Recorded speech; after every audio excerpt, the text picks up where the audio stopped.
शान्ताकारं भुजगशयनं पद्मनाभं सुरेशं विश्वाधारं गगनसदृशं मेघवर्णं शुभांगं लक्ष्मीकान्तं कमलनयनं योगिभिर्ध्यानगम्यं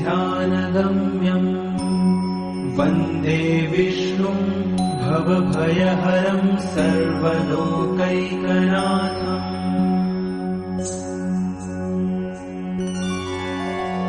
शान्ताकारं भुजगशयनं पद्मनाभं सुरेशं विश्वाधारं गगनसदृशं मेघवर्णं शुभांगं लक्ष्मीकान्तं कमलनयनं योगिभिर्ध्यानगम्यं